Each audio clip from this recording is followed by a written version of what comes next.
Amrik screen दिख रही है क्या आप लोगों को?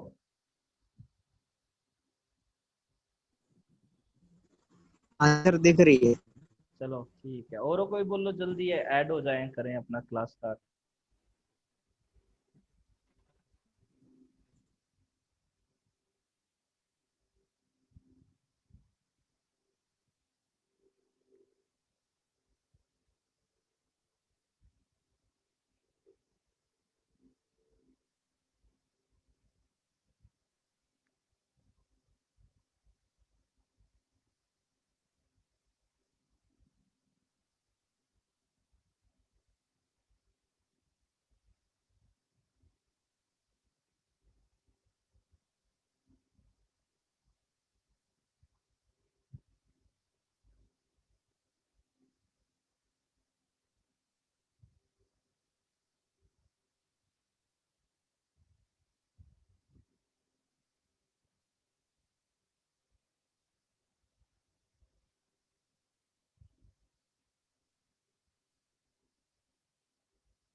पीडीएफ सप्लिटर।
तो ठीक है भाई, अपना अभी टॉपिक स्टार्ट करते हैं। जो हमारा फर्स्ट यूनिट का सेकंड टॉपिक है वो क्या है? ऑर्गेनाइजेशन ऑफ द फार्म, या फार्म ऑर्गेनाइजेशन जिसको बोलते हैं। और इसके साथ ही एक टॉपिक हो रहा है, inter sector linkages of agriculture. First unit में काफी इंपॉर्टेंट टॉपिक है, आज इसके बारे में बात कर लेते हैं। सबसे पहले तो बात करते हैं भाई, ये फार्म ऑर्गेनाइजेशन क्या होता है, इस पे और हमें क्या करना चाहिए, क्या इसकी प्रोसेस है। तो फार्म ऑर्गेनाइजेशन जानना जरूरी है, उसके बाद हम इनके इंटरसेक्टरल लिंकेजेस जानेंगे। तो इन्होंने लिखा हुआ है, organisation is the key to successful farm. देखो, ऑर्गेनाइजेशन का अगर मैं आपको मतलब बताऊं, तो ऑर्गेनाइजेशन का मतलब है मैनेजमेंट। अगर शुद्ध आपको बताएं कि आपका ऑर्गेनाइजेशन का मतलब है मैनेजमेंट। मैनेजमेंट कैसे? कि जिस दिन आपने खेत में बीज डाला, तब से लेके जब तक आप वो प्रोडक्ट अपना मंडी में नहीं बेच आते फाइनल रेट पे, तब तक वो क्या है, आपका प्रोसेस है ऑर्गेनाइजेशन की। मतलब आपका मैनेजमेंट स्टार्ट कहाँ से होता है? बीज बोने से। और खत्म कहाँ होता है? जब आपका प्रोडक्ट फाइनली मंडी में बिक जाए, वो है आपका फार्म ऑर्गेनाइजेशन। तो इन्होंने कहा है, when talking about farming, it is important to mention that farmers are often faced with the lack of time, striving to manage all farm activity timely in order to ensure the best possible outcome. There is not much time left for planning and in the end analyzing the complete crop production. चलो, एक चीज याद आई है मुझे। Shilpa, mute करो अपने आप को एक बार।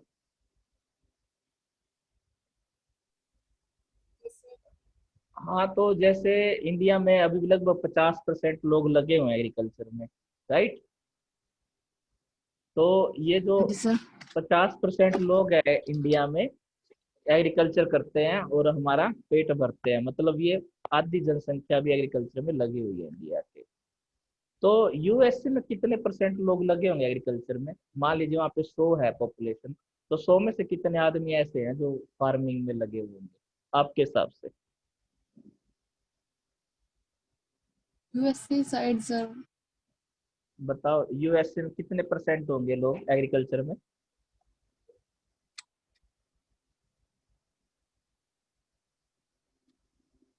हम्म। आइडिया तो कम ही है होगा सर, फिर भी कितना? यहाँ से तो। हाँ, यहाँ से कम है, मैं मान लिया, फिर भी कितना?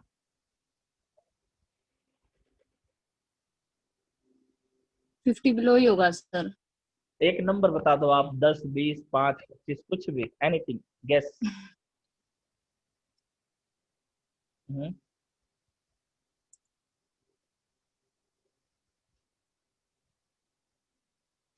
एक रफली आइडिया दे नो दो। Idea sir. एक सर, इतने कितने परसेंट कह दो आप, बताओ। 30% मान लो, फिर 30%। 30 मान लो सर। चलो ठीक है, शिल्पा ने 30 का है। अब अमरीका आप बताओ भाई, कितने परसेंट यूएसए में लोग ऐसे हैं जो एग्रीकल्चर में लगे हैं? सर आई थिंक 15 या 20% होंगे सर। चलो ठीक है, अमरीका ने 15-20 बोला है। अब काजल आप बताओ, अपना आइडिया दो, कितने परसेंट लोग ऐसे हैं यूएसए में जो एग्रीकल्चर में इंगेज है?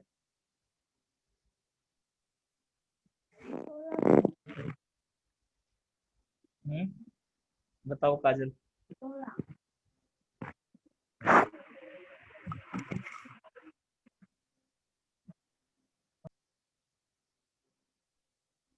चलो ठीक है, आपने जो रफली मेरे को आइडिया दिया है, एक ने 30 बोला है, एक ने 15-20 बोला है, तो आपको जान के हैरानी होगी, सिर्फ 1% पॉपुलेशन ही यूएसए की एग्रीकल्चर में लगी हुई है। अब आप हिसाब लगा लो, मतलब 100 में से सिर्फ एक बंदा यूएसए में एग्रीकल्चर कर रहा है, और वो एक बंदा 99 लोगों का पेट भर रहा है, और उसके बाद एक्सपोर्ट भी कर रहा है। बताओ भाई, सिर्फ अब तो ये कैसे पॉसिबल है कि सिर्फ 1% पॉपुलेशन ही लगी हुई है यूएसए में, और वो वहाँ का प्रोडक्शन इतना कर रही है कि लोगों का पेट भी भर रही है, और उसके बाद जो है एक्सपोर्ट भी कर रहा है यूएसए अपना अनाज दूसरे देशों में। तो ये कैसे पॉसिबल हो सकता है, बताओ।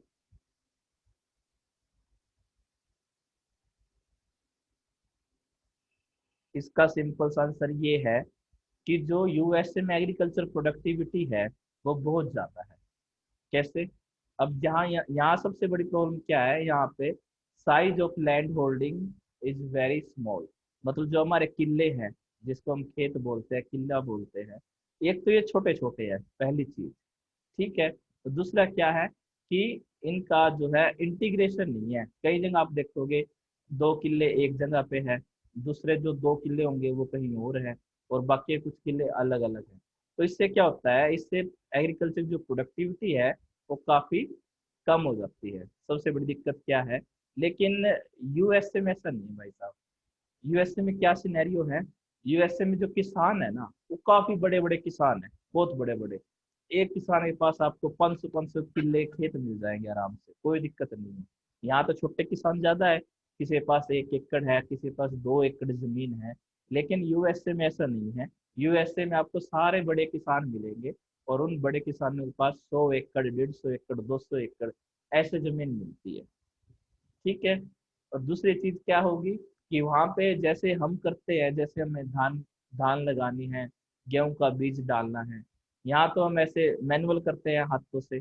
वहां पे जो काम होता है 100% मशीनों से काम होता है। मान लीजिए कि खेत में बीज डालना है, तो कभी आप देखना यूएसए में क्या होता है, जैसे 100 एकड़ जमीन है, तो एक एयरप्लेन आता है, वो बीजों का छिड़काव करता है, दवाई डालता है 100 एकड़ जमीन में, ऊपर से हवा में। तो उसमें मैनुअल लेबर तो है ही नहीं, क्योंकि जमीन बहुत ज्यादा है, हाथ से काम करेंगे तो टाइम बहुत ज्यादा लगेगा। तो इसलिए भी क्या है कि वहां पे सारा काम जो है मशीनों से होता है यूएसए में। तो मशीनों से काम होने की वजह से वहाँ पे एग्रीकल्चर प्रोडक्टिविटी बहुत ज़्यादा है।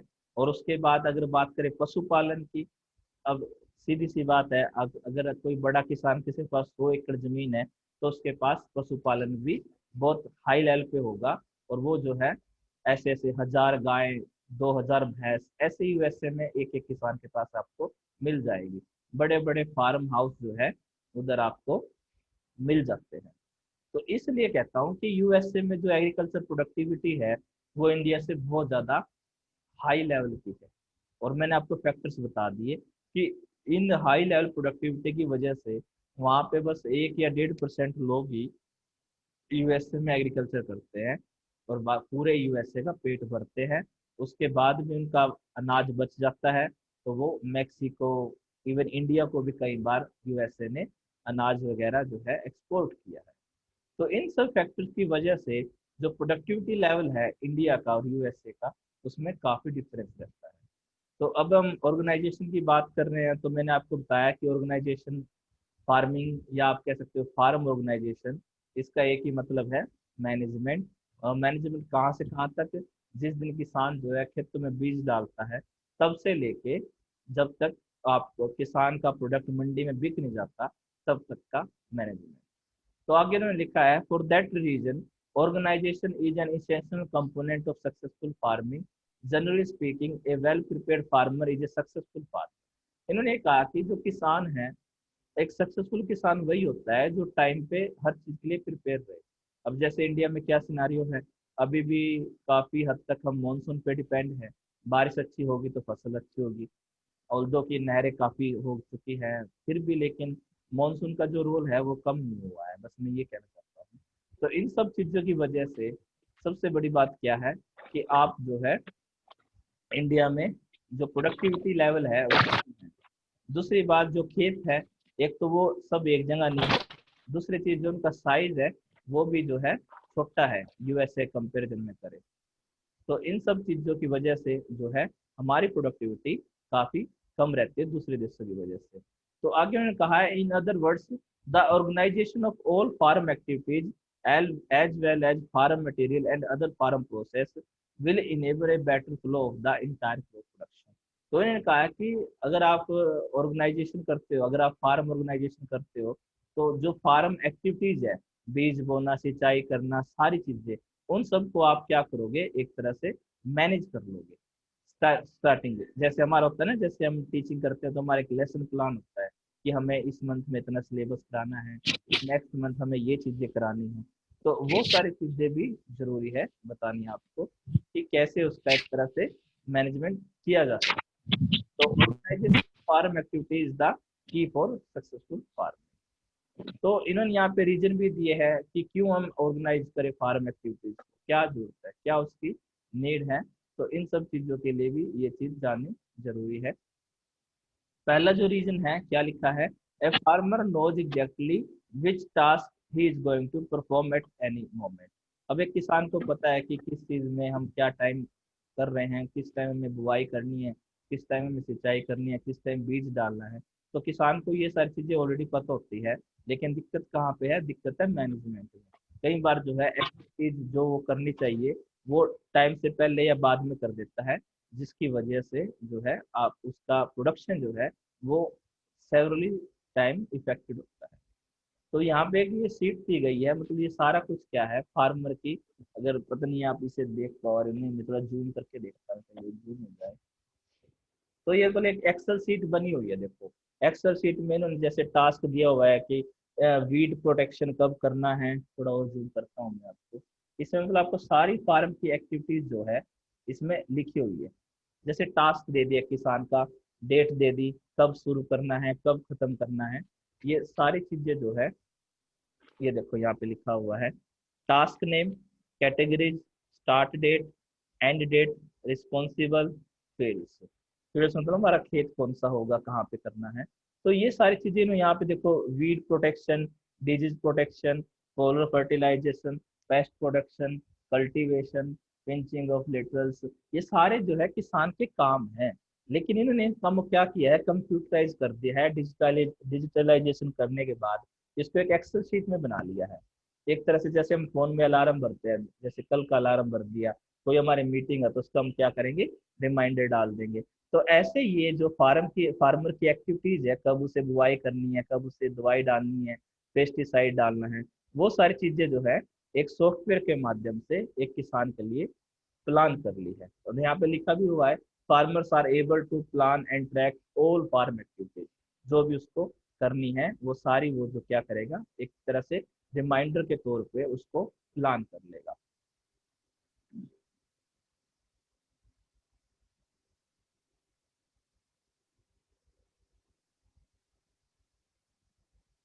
तो उसके बाद ये इन्होंने बताया है कि कैसे कैसे भाई आपका जो है प्लानिंग से आप जो है अपना टाइम भी, एक किसान जो है अपना टाइम भी बचा सकता है और अपने सेविंग्स को भी ज्यादा कर सकता है। तो इन सब फार्म एक्टिविटीज का एक बहुत बड़ा रोल है, और सबसे बड़ी चीज है कि इसमें टाइमिंग का एक बहुत बड़ा रोल है। तो बहुत सारे सॉफ्टवेयर ऐसे हैं, जैसे एग्रीवी है, हेलेंच है, क्लैटिका है, ये सारे सॉफ्टवेयर आज के टाइम में मार्केट में ऐसे आए हुए हैं जिनसे एक किसान जो है अपनी जो भी फार्म एक्टिविटीज है वो सब जो है उनको मैनेज कर सकता है, एक रिमाइंडर डाल सकता है कि उसे किस टाइम क्या कुछ करना चाहिए। ठीक, चलो एक चीज मुझे याद आई है, किससे पूछे, पुलकित भाई अनम्यूट करो अपने आप को एक बार। हेलो। ये जो अपने किसान हेल्पलाइन नंबर है ना हरियाणा में, यस सर। वो पता नहीं 1551 कुछ ऐसा है। होगा सर। हाँ, तो ये कितने इफेक्टिव होते हैं हेल्पलाइन नंबर? जैसे किसान को कोई गाइडेंस चाहिए, तो ये नंबर चालू भी मिलता है या सिर्फ दिखाने के लिए, ये बताओ पहले मुझे। नंबर तो चालू मिलेगा सर, अच्छा, वो बट जो, हाँ बताओ। किसान को किसान कॉल नहीं करता सर जल्दी से। हम्म। अब कुछ किसान जैसे हमारे उसको पता है सर। क्या बोल रहे सर? कुछ किसान हमारे कम पढ़े लिखे हैं, बिल्कुल पढ़े लिखे नहीं होते, तो जो एक्सपर्ट बैठे हैं उधर, वो अपनी बात कैसे समझा सकता है एक अनपढ़ आदमी को या कम पढ़े लिखे आदमी को आसान शब्दों में, ये बताओ। सर वो पहली बात तो कॉल ही नहीं करते अनपढ़ तो। एक्सपर्ट की बात करें, इनको अच्छा। आप ऐसे बोल दोगे ना कि ये अच्छा है, हाँ। तो उनको सही लगेगा, ले लेंगे। अच्छा। नहीं तो नहीं लेंगे सर, आप कितना है वो कर लो सर, इनके साथ कोशिश कर लो। हम्म। ये एक दिक्कत है कि मान लीजिए आप किसान। जैसे हम्म। सर आपकी वॉइस ब्रेक हो रही है सर। मैं ये कह रहा हूँ, जैसे किसान के लिए सबसे बड़ी दिक्कत यही है कि वो हेजिटेशन करता है। जैसे अगर उसको एक्सपर्ट बोलते हैं यस "भी सर। मिट्टी की जांच करा ले", तो उस चीज को अवॉइड करता रहता है, कुछ नहीं हो रहा, मिट्टी तो ठीक है, मेरी मिट्टी में कोई कमी नहीं है। मतलब उसमें ईगो वाली बात भी कहीं ना कहीं आ जाती है कि मैं यहाँ पे 40 साल से खेती कर रहा हूँ और ये बंदा मेरे को समझा रहा है, क्या मुझे किसानी नहीं आती? यही तो बात है सर।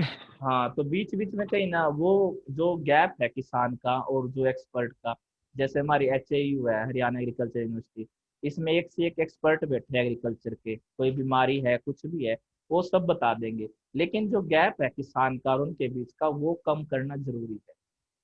भाई ऐसा हो कि कुछ दिक्कत आई तो किसान उसी टाइम फोन करके पूछ ले कि जी मेरी फसल में ये दिक्कत आई है। गैप कैसे कम होगा सर? लगाइए पीछे अब जैसे सर कपास के लिए बोलते हैं, जो रुई लगाने के लिए सर कपास होती है ना पहाड़ी, हाँ।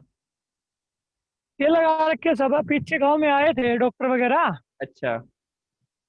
तो उन्होंने बताया भाई इसमें ये वो हो रखे है, मतलब बीमारी आ रखी है, तो उन्होंने वो दवाई लिखी उसके लिए। हम्म। तो वो दवाई सर होगी कम से कम 1 किलो के हिसाब से 3-4 हज़ार रुपए की। अच्छा। तो उनको लगा सर ऐसे ही बोल रहे इतनी महंगी थोड़ी आती है। अच्छा अच्छा, तो सब वो कुछ। सर अपनी 300-400 रुपए वाली करते हैं बस।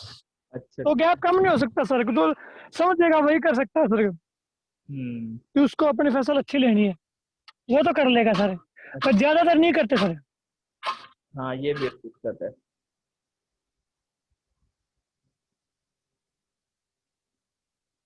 तो मेन बात तो हमारे गैप की है कि ये गैप कैसे कम हो, इसी वजह से तो प्रोडक्टिविटी कम है किसान की यहाँ पे। USA में ऐसा नहीं है, USA में आप एक कॉल करो, एक्सपर्ट बिल्कुल आपके दरवाजे पे मिलेगा। चलो ठीक है, ये मैं मेरे बस सर, है। वहाँ का एग्रीकल्चर डिपार्टमेंट हाँ, स्पेशल बनाया हुआ है डिपार्टमेंट। पटाली का हुआ है सर वहाँ पे। हाँ, सब कुछ है। हाँ वही तो सर। तो वहाँ पे सर एग्री खेती भी सर पढ़े लिखे लोग करते हैं, हमारे लोग तो थोड़ी है। ना, वहाँ तो बड़े बड़े एंटरप्रेन्योर जिसे हम कहते हैं ना, जिनके पास 100 एकड़ 150 एकड़ ऐसे ऐसे जमीन है, वो हाँ यहाँ वही तो पे सर। करते हैं।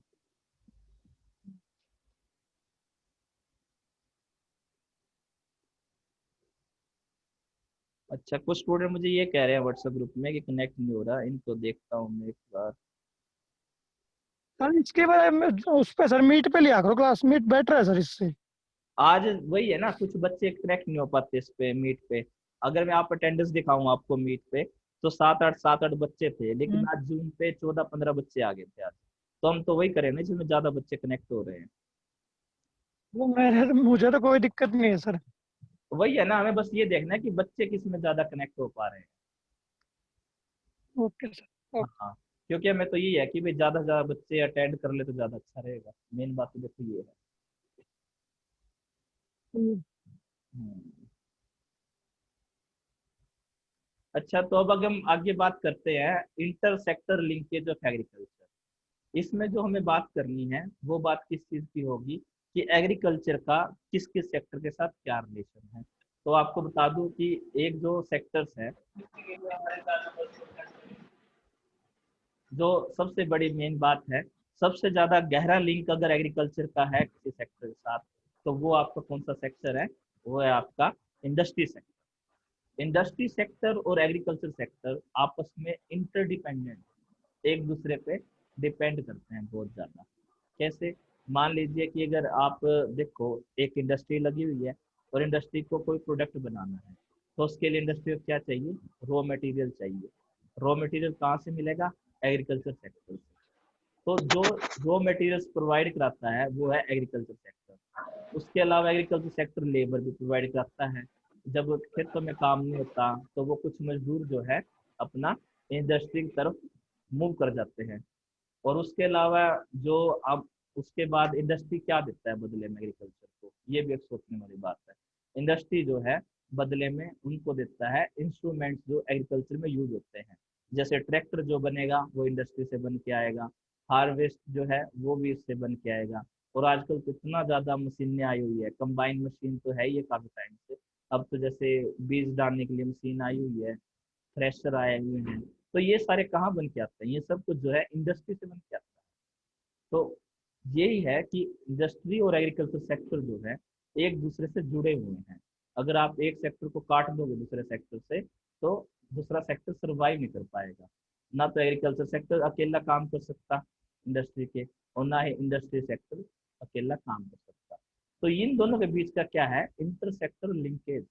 इनको हम बोलते हैं terms of trade between agriculture and industry. कई नाम दे सकते हो आप इसको, आप इंटरसेक्टर लिंकेज ऑफ एग्रीकल्चर कहते हो। तो अब आगे चलते हैं हम। Limits of interdependence. The account of the contribution of each sector to the other should not lead one to conclude that this interdependence is competing. This is not the case. इसने कहा है कि भाई बहुत सारे लोग क्या गलतफहमी पा लेते हैं कि इंटर ये जो एग्रीकल्चर सेक्टर है और जो इंडस्ट्री सेक्टर है वो एक दूसरे के कॉम्पिटिटर हैं। लेकिन ऐसा नहीं है। बात यह है, अगर एग्रीकल्चर सेक्टर ऊपर जा रहा है तो इंडस्ट्रियल सेक्टर भी ऊपर जाएगा। अगर इंडस्ट्रियल सेक्टर बढ़िया बढ़िया मशीनें बनाएगा, बहुत सारे बढ़िया यूरिया खाद बनाएगा, तो सीधी सी बात है एग्रीकल्चर के लिए बेनिफिशियल होगा और एग्रीकल्चर की प्रोडक्टिविटी बढ़ेगी। तो इन सब चीज़ों की वजह से ही जो है हमारा, इन सब चीज़ों की वजह से ही हमारी ये सारी चीज़ें जो है कनेक्टेड है। उसके अलावा अगर हम और बात करें इसमें, तो पहली चीज जो हमने क्लियर की है वो क्या है कि इंडस्ट्री सेक्टर और एग्रीकल्चर सेक्टर जो है कॉम्पिटिटर नहीं है। अब उसके बाद बात आती है contribution of agriculture to industry. तो ऐसे कौन कौन से कंट्रीब्यूशन हैं जो एग्रीकल्चर इंडस्ट्री को देता है? तो पहली चीज क्या है? पहली चीज है supply of raw materials to industries. कि जो आपकी एग्रीकल्चर है वो रॉ मटेरियल इंडस्ट्री को देता है। सेकंड है,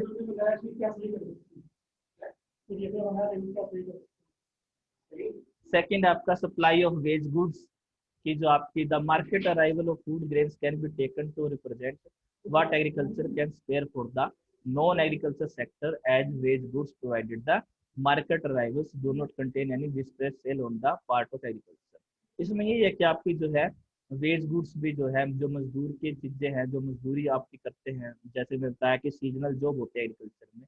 हो सकता है कि 5 महीने वो जॉब करे एग्रीकल्चर सेक्टर में और बाकी के जो है 7 महीने वो बेरोजगार रहे। तो इन 7 मंथ को वो क्या करता है, बंदा इंडस्ट्री में लगा सकता है और इंडस्ट्री में काम करके अपना गुजारा कर सकता है। उसके बाद है agriculture and foreign trade. Though India has been importing food grains for quite some time after independence, it has also been exporting the products of agro-based industry, thereby helping the country not only to pay for the food imports but also for other imports, which includes capital goods also. It is important to note here that the major traditional exports of India are the cotton, textile, jute, textile and tea. इसने कहा कि इसके अलावा जो आपका agriculture sector है उसका product जब बाहर के देशों में जाता है तो हमें डॉलर मिलते हैं, फॉरेन एक्सचेंज मिलता है बदले में, और इससे जो कंट्री की जीडीपी है वो और स्ट्रोंग होती है। पहले हम मानते हैं जब हमें आज़ादी मिली थी तो उस टाइम पे हम इतना ज़्यादा प्रोडक्ट जो है नहीं भेज पाते थे बाहर से। उस टाइम पे हमारे मसाले वगैरह, रेशम का कपड़ा, ये सारी चीज़ें तो जाती थी। लेकिन अब जो हमारी एक्सपर्टीज है, अभी हम अगर चाय की बात करें, कॉफ़ी की बात करें, हमारा सूती कपड़ा देख लीजिए, जूट का देख लीजिए, ये अभी भी, और जैसे हमारा पानीपत से जो कंबल वगैरह जाते हैं ये वर्ल्ड फेमस है। अगर एशिया में अगर आप देखोगे तो पानीपत सबसे बड़ा शहर है जहाँ से हमारा आता है। ठीक है, तो भाई ये हमारा टॉपिक थोड़ा सा अधूरा रह गया क्योंकि 40 मिनट का टाइम होता है, 10 मिनट और है हमारे पास, तो ये टॉपिक कंप्लीट करते हैं फटाफट। तो इन सब चीज़ों की वजह से ही जो है हमारी सबसे इम्पोर्टेंट चीज़ जो है, जैसे कंबल की मैं बात कर रहा था कि पानीपत से वो सारी चीज़ें बाहर जाती है तो उससे हमारा ही बेनिफिट है। उसके बाद है provision of market for the industrial sector. ये एग्रीकल्चर सेक्टर जो है इंडस्ट्रियल सेक्टर के लिए एक मार्केट तैयार करता है। और वो मार्केट कैसे तैयार होती है, इन्होंने लिखा है the increasing income of the farm sector leads to an expanding demand for the consumers goods produced in the industry sector. Though no inquiry directly pertaining to this issue has been conducted in India, the data collected by the NSSO does indicate that the goods produced in the industrial sector are finding their way into the consumption schedule of the rural people. कि ये कह रहा है कि जितना industrial sector बड़ा होगा उसकी मार्केट भी जो है एग्रीकल्चर सेक्टर ही जो है तैयार करता है। मतलब ज्यादातर जो है किसान ही एग्रीकल्चर में जो चीजें यूज होती है, जैसे आपका यूरिया है, खाद है, बीज है, ये सब जो है कौन खरीदता है, किसान खरीदता है। तो इसलिए एग्रीकल्चर सेक्टर में जो लगे हुए लोग हैं वो एक तरह से मार्केट प्रिपेयर करते हैं। तो ये सारे कंट्रीब्यूशन जो है आपके एग्रीकल्चर टू इंडस्ट्री सेक्टर के हैं। उसमें बहुत सारे हैं, प्रोविजन ऑफ इंफ्रास्ट्रक्चर है, no doubt many of the items including infrastructure serve the agriculture sector as well as the industrial sector, but these are provided mainly by the industrial sector. Transport है, electricity है, financial situation है। अब हर गांव में जैसे ग्रामीण bank भी बना हुआ है और बैंक भी है, तो ये सब किसकी वजह से है, ये एक तरह लिंक का काम करते हैं। जैसे नबार्ड है आपका, नबार्ड क्या काम करता है, नबार्ड भी यही चीज़ देखता है कि भाई आपके जो है, जो किसानों को फाइनेंस की जरूरत है, पैसों की जरूरत है, तो वो सारी चीज़ें जो है ये शेयर करता है नबार्ड, और अपना जो है फाइनेंशियली हेल्प करता है किसानों को। तो इसमें ये बहुत सारे केस, बहुत सारे इसमें पॉइंट टू पॉइंट्स दिए गए हैं और ये सब पॉइंट्स आप ध्यान से पढ़ सकते हो। उसके बाद the reduction of population pressure on land, data regarding transfer of population from agriculture to non agriculture sector India does not yield an encouraging picture. Dependence on population on agriculture during the last 50 years or so has not declined to any significant extent. Growing population and a slow progression of the industrial sector are responsible for the static situation. However, the population data concerning our some divided country to Europe are quite limiting in this regard. अच्छा उल्टा देखिए, तो यही है कि आपका जो land का प्रेशर है वो भी जो है कम हो रहा है, क्योंकि जो उन किसानों के जो, जैसे हम कहते हैं मार्जिन प्रोडक्टिविटी जब जीरो हो जाती है, मतलब एग्रीकल्चर में अगर जरूरत से ज़्यादा आदमी लगे हुए हैं तो उनको भी जो है इजीली शिफ्ट किया जा सकता है इसमें एग्रीकल्चर टू इंडस्ट्री सेक्टर में। तो ये सारे कॉन्ट्रीब्यूशन जो है एक, ये दोनों सेक्टर एक दूसरे के लिए करते हैं। लेकिन एक बात हमें जो माइंड में रखनी है वो यही है कि ये दोनों सेक्टर जो है कॉम्पिटिटर नहीं है, आपस में जो है एक तरह से आप कह सकते हैं पार्टनर है। अगर एक सेक्टर डाउन जा रहा है तो दूसरा सेक्टर भी अल्टीमेटली डाउन ही जाएगा। तो कहीं ना कहीं ये जो लिंक है, ये लिंक जितना ज़्यादा स्ट्रोंग होगा उतना ही बेटर रहेगा। तो ये आज का आपका टॉपिक था जिसका नाम था farm organisation and inter sector linkage of agriculture. Sector तो और भी है, सर्विस सेक्टर भी है, लेकिन जितना गहरा रिश्ता इंडस्ट्री के साथ एग्रीकल्चर का उससे ज़्यादा गहरा किसी और के साथ नहीं है। तो अभी बस हमारे पास देखो ये 5 मिनट का टाइम हो रह गया है, उसके बाद ये मीटिंग अपने आप ही खत्म हो जाएगी, क्योंकि ये जूम वाले जो है पैसे मांगते हैं अगर आपको 40 मिनट से ज़्यादा एक क्लास लेनी है तो पता नहीं कितने डॉलर पर मंथ देने पड़ेंगे। वैसे मैंने अपने हेड को रिक्वेस्ट किया है कि वो मैं प्रीमियम अकाउंट जो है जूम का अगर दे दे तो उसमें हम 1-1.5 घंटा लगातार क्लास भी ले सकते हैं, फिर वो हमारी लिमिट नहीं रहेगी। तो अगर ये पॉसिबल होता है तो हमारे लिए अच्छा ही है, अगर हमें प्रीमियम अकाउंट मिल जाए जूम का। तो ये टॉपिक मैं अभी थोड़ी देर में आपके साथ शेयर कर दूंगा, इसे आप पढ़ लेना। और रही सर बात, हाँ बताओ। सर कल वाला टॉपिक भी हाँ कल भी, वाला टॉपिक भी हाँ सेंड कर देना हाँ मुझे। कल वाला भी डाल दूंगा और ये भी और अभी सर इसका सिलेबस सर एग्रीकल्चर इकोनॉमिक्स का मैं इकट्ठा भेज देता हूँ सारा। हमारे सिलेबस शेड्यूल में तो नहीं है सर। कोई नहीं, मैं आपको भेज देता हूँ सिलेबस इसका, क्या सर? सिलेबस भी डाल दूंगा ग्रुप में थोड़ी देर। Okay sir. Hmm, okay sir. चलो ठीक है, फिर ये करते हैं हम क्लास यहाँ पे खत्म। ये क्लास सर वो पहले वाले ग्रुप की है क्या? हाँ ग्रुप 1, अच्छा, ग्रुप 2 की कब से लगेंगी? जब कोई फैकल्टी आ जाएगी। अच्छा, हाँ और अभी, वो 3 और 4 ग्रुप खत्म कर दिए क्या सर? अभी तो वो स्टार्ट ही नहीं हुआ, अभी फैकल्टी तो आने दो, कोई फैकल्टी नहीं आ रही अभी, तो ऐड निकाल लेंगे, देखते हैं कब आएगी। अब मेरे पास तो ग्रुप 1 है और पब्लिक इकोनॉमिक्स है, मैं तो आपको 3 पेपर ही पढ़ा सकता हूँ, उससे ज़्यादा तो नहीं पढ़ा सकता। और नहीं सर सर, वो यदि जैसे ग्रुप 3 करना चाहें तो तो उसके लिए कम से कम 8 फैकल्टी आएगी सर? फैकल्टी तो आ जाएगी, लेकिन उससे पहले 8 या 9 बच्चे तो चाहिए ग्रुप में। जैसे आपको ग्रुप 3 करना है तो कर लो, लेकिन उसमें 8 बच्चे होने चाहिए कम से हम सर 5 बच्चे थे, 4 या 5, कम। हाँ तो तो उसके लिए नहीं होगा सर? 3-4 और कर लो, 8 तो करो आप, फिर आगे हम एप्लीकेशन डाल दें। 8 होंगे कहाँ से सर? ये 13 बच्चे तो इस ग्रुप में होंगे पहले हाँ वाले में, हाँ, मेरे वाले 5-6 बच्चे दूसरे वाले ग्रुप में कितने हैं सर आपके ग्रुप में?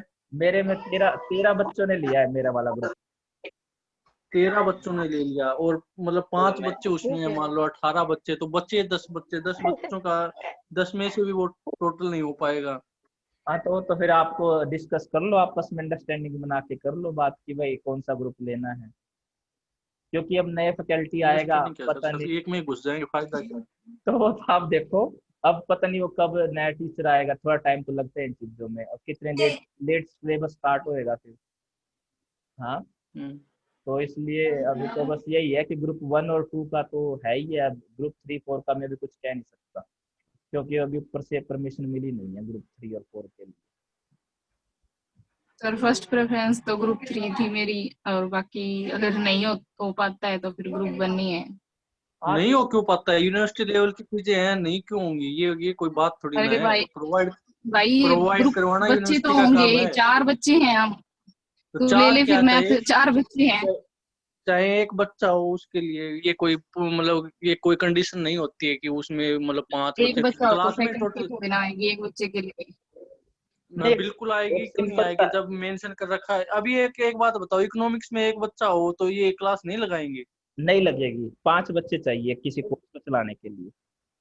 सर वो तो 5 बच्चे इकोनॉमिक्स तो जब बिठा होंगे देंगे यूनिवर्सिटी पे। हाँ पास तो ये हो तो, जाएंगे। हाँ ठीक है ना, जैसे आपको कोई कोर्स चलाना है तो 5 बच्चे मिनिमम होने चाहिए। जैसे हमारा हिंदी डिपार्टमेंट है ना, एक बार ये बंद ही हो गया था, इसमें 4 एडमिशन हुए थे एक बार, एमए हिंदी में।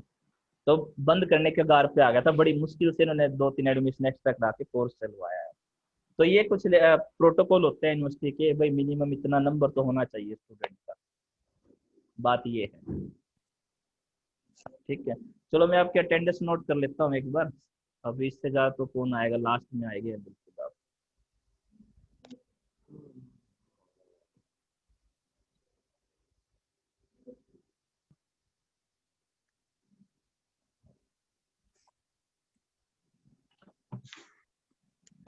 सर ये क्लास रिकॉर्ड हो रही है क्या? हाँ हाँ जी, ऊपर रिकॉर्ड्स ऑप्शन दिखा रहा है। हाँ रिकॉर्ड भी हो रही है, हमें आगे वीसी साहब को भेजनी है। तो आपने और हमने जो भी बात की है वो सब वीसी साहब को सबको पता लगती है, ये ऊपर से आया हुआ है कि आप क्लास भी रिकॉर्ड करो और हमारे पास भेजो। ये तो कोई हाँ क्या कह रहे हो नवीन? हाँ आपसे बात नहीं कर, हाँ क्या कह रहे हो? आपसे नहीं बोल रहा सर, कोई अच्छा भाई आया हुआ। अच्छा अच्छा। चलो ठीक है, हम ये क्लास एंड करते हैं, और मैं आज सारा जितना अपना जो भी डिस्कस हुआ है टॉपिक वो शेयर कर देता हूँ थोड़ी देर में ग्रुप में। हम्म। ठीक है चलो। एंड तो अपने आप हो जाएगी सर 40 मिनट में। हाँ बस 1 मिनट ही रह गया है। यही है बस, और क्या।